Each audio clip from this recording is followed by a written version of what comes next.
Otedola. The name resonates deeply in the heart of Lagos, a city of dreams and struggles. He was born in 1926, a true son of the soil. His early life was one of humility, rooted in the values of hard work and integrity. These virtues would later define his leadership. Otedola witnessed firsthand the pulse of Lagos, its vibrant energy and its challenges. His upbringing instilled in him a deep love for the people and a burning desire to serve. He understood the hopes and aspirations of everyday Lagosians. Education became his ladder to progress. He pursued knowledge with the same zeal he would later apply to governing. His dedication did not go unnoticed. He excelled in his studies, laying a strong foundation for his future endeavors. His early career was marked by a commitment to service. He worked tirelessly, always striving to make a difference. This dedication earned him recognition and respect. He was a man of the people even before destiny thrust him into the spotlight. Politics for Otedola was not a pursuit of power. It was an extension of his desire to serve. He saw the platform as a way to effect real change, to uplift the lives of the people he loved. His entry into politics was marked by a quiet determination. He listened to the concerns of the people. Their struggles became his own. His words resonated with honesty and a genuine desire for progress. Otedola's rise through the political ranks was steady and remarkable. He navigated the complexities of Nigerian politics with grace and integrity. His reputation as a man of principles preceded him. People were drawn to his sincerity and his vision for a better Lagos. His campaign for governor of Lagos State was a testament to his connection with the people. He offered no empty promises, only a commitment to serve with every fiber of his being. The people of Lagos listened, and they believed. 1992 marked a turning point in Lagos State's history. Michael Otedola, the man who had risen from humble beginnings, was elected governor. It was a victory for the common man, a testament to the power of hope and shared aspirations. Governor Otedola approached his role with the same diligence he had displayed throughout his life. He saw himself not as a ruler but as a servant of the people. His administration was characterized by a deep commitment to transparency and accountability. He understood that true progress required a focus on the foundations: education, healthcare, infrastructure. These were the pillars upon which he sought to build a stronger Lagos. His initiatives were not merely policies on paper but tangible efforts to improve the lives of everyday people. Governor Otedola's tenure, though brief, was a period of immense hope and progress.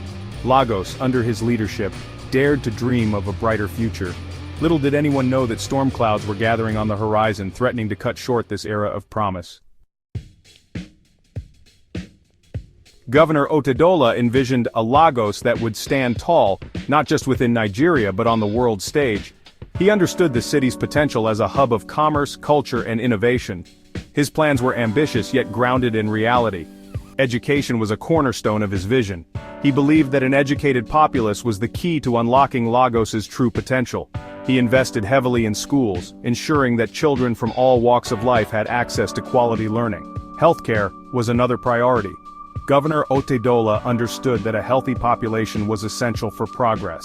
He worked tirelessly to improve healthcare facilities and make medical services more accessible to the people. Infrastructure development was also high on his agenda. He knew that a modern and efficient infrastructure was crucial for economic growth and development. He initiated projects to improve roads, bridges, and public transportation, aiming to transform Lagos into a truly world-class city. Section 5. The dark clouds gather. Political unrest and uncertainty.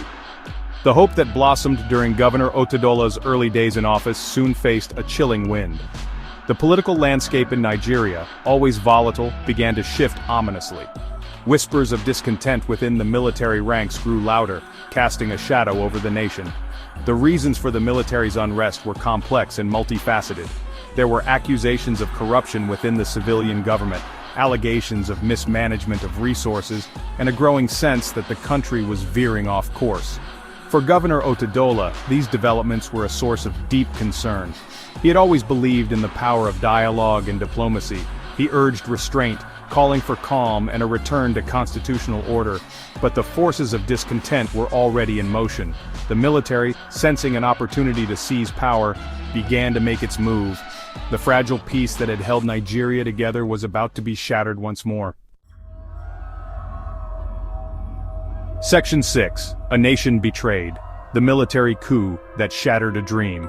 The coup, when it came, was swift and brutal.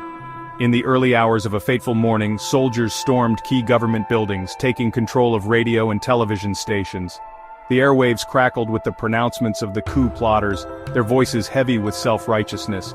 Governor Otedola, a man of peace, refused to flee. He believed in the rule of law, in the sanctity of democracy. He was placed under house arrest, his dreams for Lagos, for a better Nigeria, abruptly put on hold. The coup sent shockwaves throughout the nation and beyond.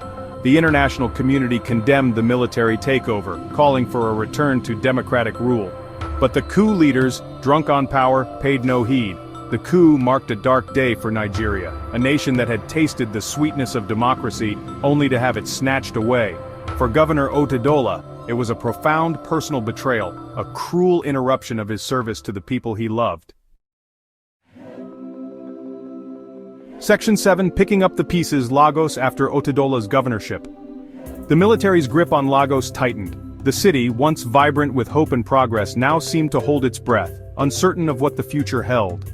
The coup leaders imposed their will, dissolving democratic institutions and replacing them with military decrees. Governor Otedola's initiatives were abandoned, his vision for Lagos left unrealized. The city's development stalled, its progress halted by the heavy hand of military rule. The dreams of the people, once so bright, now seemed distant and unattainable. But even in the face of adversity, the spirit of Lagos endured. The people, though wounded by the coup, refused to be broken. They found ways to resist, to keep the flame of hope alive. Governor Otedola, though removed from office, never lost his love for Lagos or his belief in its people. He watched from the sidelines, his heart heavy with sorrow as the city he loved struggled under the weight of military rule.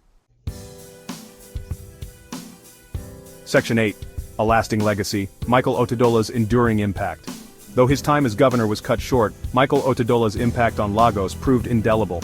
His name became synonymous with integrity, with a deep and abiding love for the people. His brief tenure served as a reminder of what could be, of a Lagos defined by progress and hope. Even in retirement he remained a respected figure, a voice of reason and wisdom in a nation often plagued by turmoil. He continued to advocate for the betterment of his beloved Lagos, his voice carrying the weight of experience and unwavering conviction. His legacy extended beyond the political realm. He instilled in his family, particularly his son Femi Otedola, the importance of service, of using one's platform to uplift others. Femi, a successful businessman in his own right, would later carry the torch of philanthropy, honoring his father's commitment to making a difference. Michael Otedola passed away in 2014, leaving behind a legacy of service and integrity. His death was mourned by many, not just in Lagos but across Nigeria. He was remembered as a man who had dared to dream of a better future, a leader who had served with humility and grace. Section 9. Conclusion. The Governor Lagos never forgot. Michael Otedola's story is a poignant reminder of the fragility of democracy, of the ever-present threat of tyranny. It is a story of hope and heartbreak, of a man who dedicated his life to serving his people, only to have his dreams shattered by the forces of darkness. Yet, it is also a story of resilience, of the enduring spirit of Lagos. Despite the setbacks, the city has continued to thrive, its people refusing to be defined by the darkness of the past. Michael Otedola may be gone, but his legacy lives on, not just in the hearts of the people he served, but in the very fabric of Lagos itself. He is remembered as the governor who, though denied his rightful place in history, left an imprint on the city